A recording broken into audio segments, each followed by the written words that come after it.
Hi everyone, and welcome to episode 9 of the Cancer Researcher podcast, brought to you by the European Association for Cancer Research. In this episode, we are touching on the subject of gender diversity in the workplace and discussing some of the challenges that women in science face.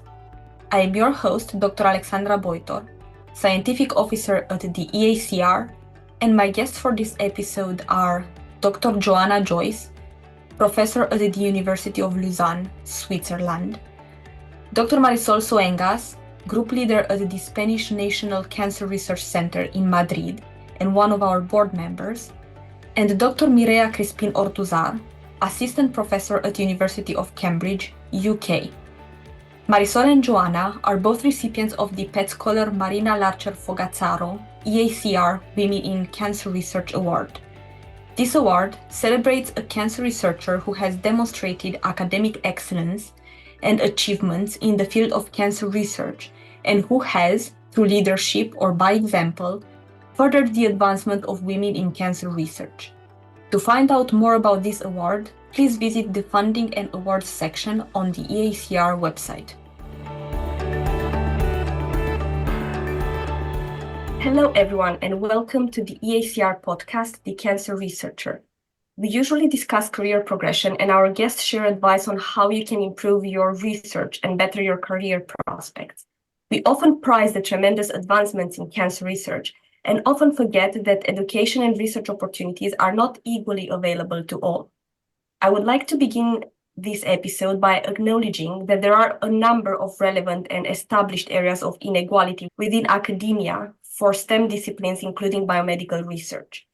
There are significant equality gaps between different racial and ethnic groups in terms of access, success, and progression in higher education, and also in academic career progression, in the tendency to move between academic stages. On the happier corner of underrepresentation, we have the old story of women in research, a subject of targeted interventions for many years. It's undeniable that those efforts were successful, but to what degree it's still a matter of debate. I have here with me today Marisol, Johanna, and Mireia to further discuss this matter. Hi, Marisol. Hello, hi, nice to talk to you. Hi, Johanna. Hi, Alexandra. Hi, everybody. Nice to be here. Hi, Mireia. Hi, everyone. It's really nice to be here too. So I would like to start the conversation today with some quick statistics about women in research. Even though tremendous progress has been made towards increasing the participation of women in academic positions, according to various statistics, including those made by UNESCO, women are still underrepresented in STEM fields.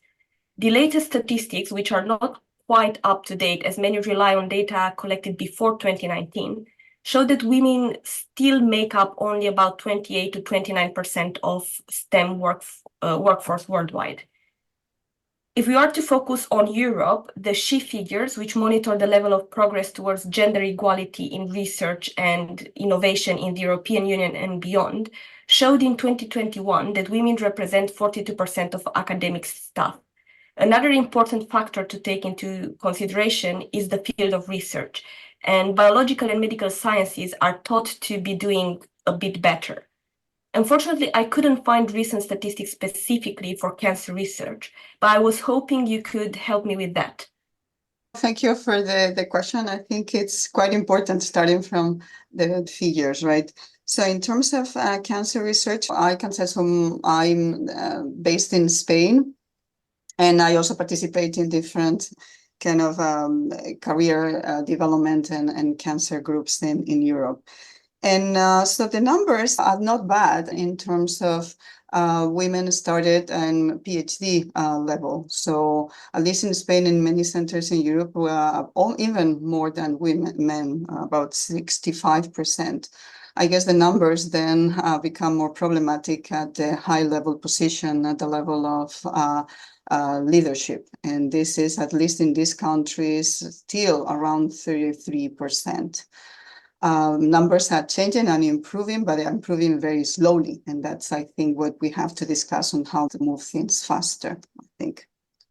Yeah, I would just add to that. I think, the so-called leaky pipeline, these scissor-shaped curves that have been shown for every single discipline in science in every single country where the numbers of men and women have been compared, this remains to this day still a disproportionate distribution of women and men.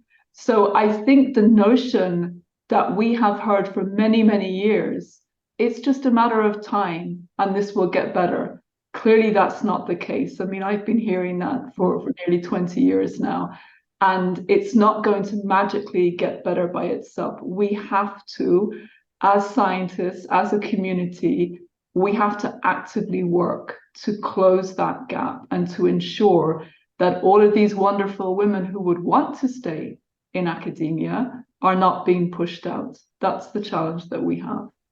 I fully agree with that. And I speak as someone who currently works in cancer research, but who's actually a physicist by training.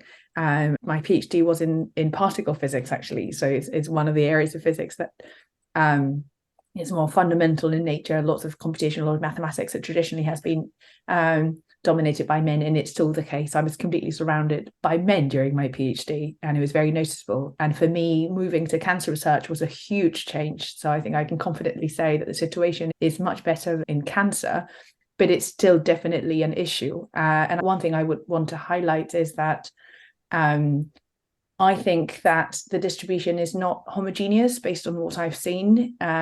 We use these percentages. And so I think that the natural assumption is to think that everyone everywhere has this, whatever the ratio is, that's going to be uniformly distributed. But I think that representation and values around diversity and around, how you work, what matters as a team, how you conduct your research, can result in really, really different team compositions. So I see how teams that have women attract more women and have no issues around having really diverse teams, whereas others say, oh, we just can't seem to find any women, and it just, it never gets solved. So I think it's really important to have this discussion, not just on a global level, but also on a team level. What are you doing in your team to ensure that this isn't an issue for you? Because some teams seem to be doing it right.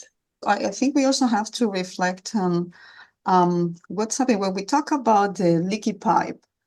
And so it's discussion of we lose women. Of course, we lose some women because they drop to other careers. But I think what seems to happen is that the women shift. And so I think more that the drop is the shift. So many women scientists that start the PhD, they may go to the postdoctoral state. So then they decide, and the decision, we can talk about that, quite complex factors in this. But then to move to careers of mid-level position, or even to leave academia for other positions that still are related to science. And this could be on the pharmaceutical sector, on contract research organizations. So in other positions that we start to see more women indeed than the usual.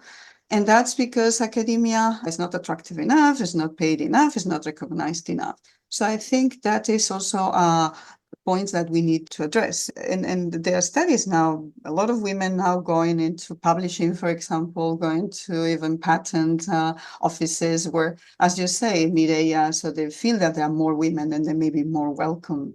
So really, where are these women going? Because, yeah, we lose some, but the point is that they don't get to high-level positions. Yeah, and there was actually a very interesting recent study. It was picked up by Nature and Science. It was published in Science Advances, I think, where they actually came up with a very surprising finding from analyzing, I think, thousands of academics in the US over the period of a decade or so. And they found that at the senior levels, at the levels of tenured full professors, that far more women were leaving of their own volition. So they had tenure, they could have stayed until retirement, but they were choosing to leave. And the reason that they were choosing to leave was because of so-called toxic work environments. So this is another really critical issue that many people are identifying, but strikingly even more so at senior levels, where women say that they don't feel that they've received recognition that they expected. They're not being put forward for leadership opportunities. These types of things that are different to the reasons for the disparities at the earliest stages in the academic ladder. So we, of course, as a global community, have rightfully focused on those challenges and trying to address the difficulty with combining work with life outside of work. And that's extremely important, but we cannot take our eye off the fact that the academic environment also makes a huge contribution. And as Mireia was saying earlier, the importance of building your team with diversity, with inclusion, with equity. We hear these words all the time, and they're extremely important for how we create and maintain a culture where everybody feels welcome, feels valued, and is recognized for that. These are simple things that we all would love to have, and we would like to give to the people that we work with. And perhaps if I may add two more ideas that I think would be also useful for the rest of the discussion. One is around the leadership issues. So I agree with everything that's been said. Another thing I would add to the mix is that there are women who are hugely successful and are in leadership positions and are very visible. And a very, very common thing I found pretty much everywhere is that these women tend to do a huge number of things. They're in every committee, they're in everything that's out there that requires leadership and motivation and ambition. And it might be a self-selective issue. It might have to do with, well, we just have two women, so they have to be in all of these things. And so you end up having to do a lot of extra work compared to others, I guess, at a similar stage of the career. I think this is something to think about. I mean, it's great in terms of visibility, but it's a very, very tangible issue, I think, in terms of workload. And another idea I wanted to put out there is related to an earlier stage, so the postdoc stage, which I think Johanna has also alluded to. And I think the issue there is the generic one around the instability of a postdoc. So, I mean, this is an issue for everyone, but I think that it's an issue that also disproportionately affects women. And so I think a lot of the challenges that we've got are, of course, around women, but they are broader issues with how we've set up the academic career. Thank you for sharing your opinions. And if I may build up on what you've just said, Mireia, regarding the postdoctoral stage and the instability, are there any other aspects of the postdoc instability which, in your opinion, may affect women in research more, apart from the salary scale or the instability of the job? For instance, do you think the fact that you've got limited contracts, like you work for like 2 or 3 years and you don't have a permanent contract, do you think that might affect women more than it affects men? I mean, I think that lack of stability affects everybody. I think the issue with postdocs is that you usually do a postdoc at a time in your life when you're making big decisions, and that's true of everybody. You're probably trying to buy a house or live somewhere. You're maybe thinking of having children. And because of how society is set up, and I think that's true for most of our countries, there's usually more pressure on women. In many of our countries, women will get a couple of months of parental leave, of maternity leave, whereas men are only expected to take 2 weeks off, things like that. And when you don't have a stable job, that can be a real challenge. So I think those traditional expectations around this stage of your career turn it into more of an issue for women.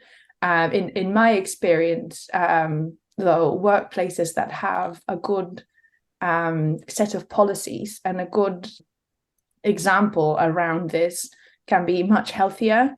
So I remember when I started my own postdoctoral research fellowship in the institute I was in, within the first few months, 3 different male PIs or senior postdocs went on paternity leave for a few months.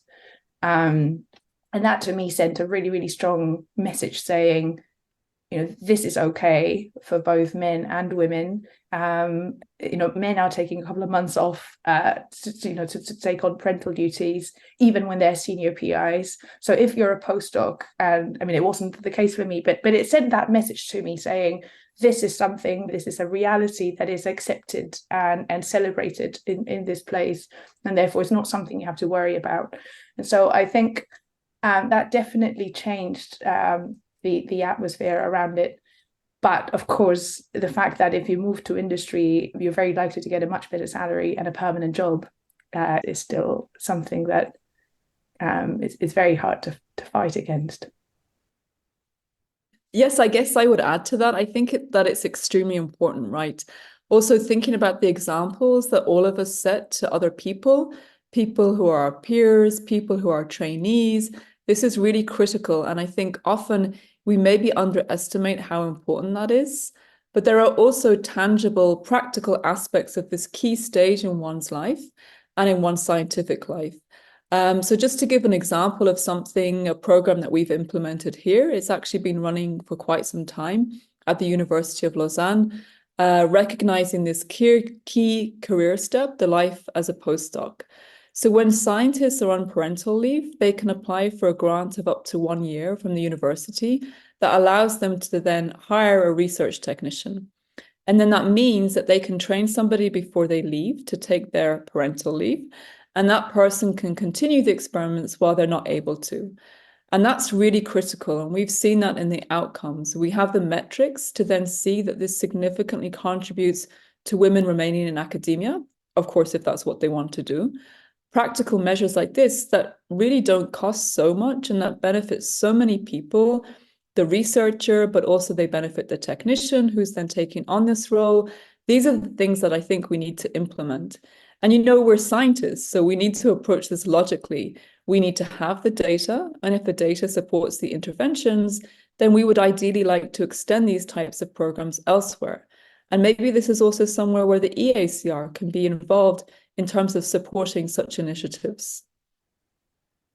So I agree, and congratulations for this program. I think I wish all institutes had that.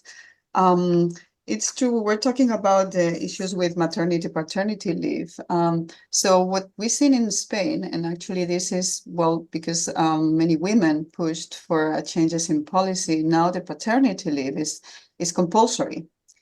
So that we thought, it's going to make a big change in science, because you think, okay, now men will take time off and will be equal to higher women and men. And still, we are not there yet. So there's something beyond just these initial months that you have for conciliation. And we talked about different things. So one is at the postdoc level, and then in the postdoc, more senior transition. And then samples, you mentioned, Johanna, the examples we said. I think this is quite important, because still in some minds, and we have been, very active in promoting leadership, women in science. Still, there is a kind of perception that there is a type of leader, these women very committed, and it's true. But I think we also need to work hard to just make attractive our profession. And there's, of course, as in science and other fields, different people, different approaches. Perhaps people that get to a high position tend to be more ambitious in the good way, but we have to change also these perceptions of male attitudes versus female attitudes in leadership, because that also puts some women off in terms of, just moving and trying to dare to apply. And this is, we know this issue of not female women, that we don't feel confident enough, right? So for put ourselves for promotion or to ask for a promotion also. And even though we have been working, and I think EACR, other, associations in Spain also, we're very active in trying to promote different ways of leadership. I think we still have to work on this. because then it's not very clear to many women that this is an attractive position, not only for the salary, yeah, and it's also for the environment. So I agree with the making the environment actually much more appealing. Yeah, I think this also relates to this, this very famous quote, you cannot be what you cannot see. Of course. And this is, really underscores the importance of role models, the importance of seeing other people, to whatever group you identify yourself with, succeeding in a way that you would like to succeed, right? And all too often we see, particularly for leadership, because it's being so entrenched, this is probably the area where we still have to make the most advances. There are sadly still very, very few women leaders. If we want to use the example of cancer research, very few leaders of the institutes in Europe, as an example, very few heads of department who are women. And so this is, it's called often the glass ceiling or the missing rung, that there are just not the same opportunities for women to be embraced in those roles. And I think this is really a challenge. I don't know if Mireia and Marisol, you have answers to this, because often the type of leaders that women have shown themselves to be are very effective in a different way. Yeah, but I think something in terms of what can be done, right? And what can we push forward? My understanding is that once women manage to reach leadership position, there are two main types of behaviors. One would be on the more supportive side, where perhaps you can see women aggregating within the same group, perhaps the same research area, and supporting each other. But I've also read that there's another aspect of it, which was titled as the Queen Bee effect, where women were perhaps older in age, and it was maybe a bit more difficult for them to become successful and climb the career ladder. And they tend to judge younger female researchers rather harshly and have higher expectations from them than they would have from their male counterparts. Is that something that you've experienced or something that you would agree happens today? I think it happens. Fortunately, it's not very frequent, because I think nowadays, because women, many of us, we have gone through many situations of maybe not discrimination, but certainly bias or paternalism, or getting a situation where our CVs are not promoted the way they should. So yes, I have seen this Queen Bee effect. And it's hard to handle, because now we learned how to address men that, maybe not supportive, but we are less, I think, prepared somehow, at least some people, to address this kind of women. So fortunate that there are few. The way when these situations happen, I think what helps is to be part of associations, part of women in science groups. And then when you discuss this and where you see actions, how to navigate this. So to make this perhaps women know that you are supported by others, and that you should not, and also to speak about. I think we have to learn ourselves to speak and to, not tolerate actions by men or actions by women that are not fair. So these situations, yes, happen, but hopefully I think they are less and less frequent, because there are newer generations of women that realize the importance of a network. Yeah, I agree with Marisol. It can happen. As she said, fortunately, it is very rare. My personal experience has been more in the kind of first category, Alexandra, that you mentioned. So the field that I'm in, the tumor microenvironment field, I use this analogy actually a lot, right? That the microenvironment, of course, is critical for cancer, but it's also critical for us as scientists. And this field has attracted, for whatever reasons, many, many absolutely outstanding women who are also great mentors. And I think, at least for me, when I was a young postdoc, I found that very attractive about this field, not just the science, but also this very evident network of women leaders who really, in a very tangible way, support younger women.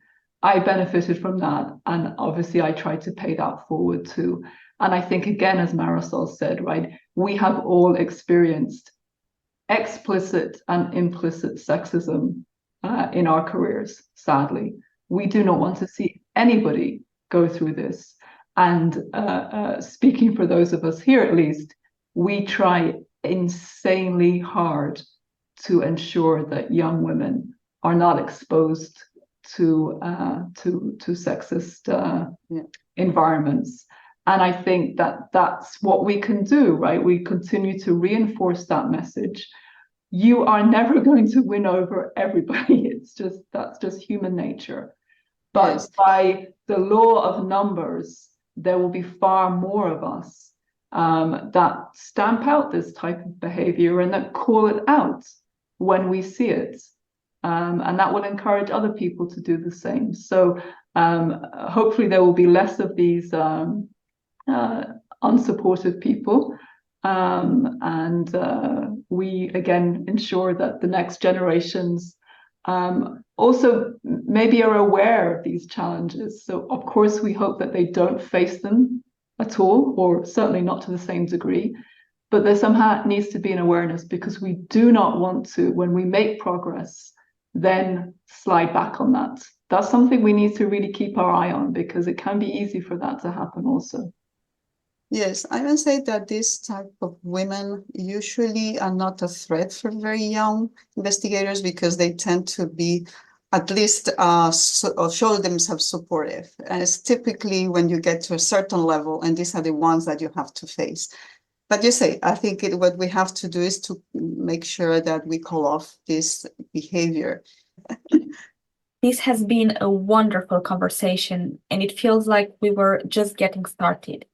It's a shame that in the interest of time, we have to bring our conversation to an end for the day, when we only just managed to define some of the issues surrounding the challenges that women face in research and how we could get over it. Thank you very much for the insights that you chose to share with us today, and I am looking forward to continue this conversation in the next episode. Thank you. Thank you. Thank you. We really hope that you enjoyed listening to Johanna's, Marisol's, and Mireia's conversation, debating the reasons why gender disparity persists in science careers, with cancer research in academia being no exception. We thank them for sharing a few ideas and practical examples that could help promote women in science. I hope you found interesting our chat and that you enjoyed listening to their opinions on this topic, opinions rooted in their vast experiences as senior scientists and on the statistics available from different organizations and funding bodies. Johanna, Marisol, and Mireia will continue their conversation on this topic in the next episode of the Cancer Researcher podcast on the 6th of March, so stay tuned. Until then, I would like to once again thank our guests for being here with me today, and many thanks to everyone who listened. Please subscribe to our podcast so you won't miss an episode. You can find The Cancer Researcher on your podcast platform of choice.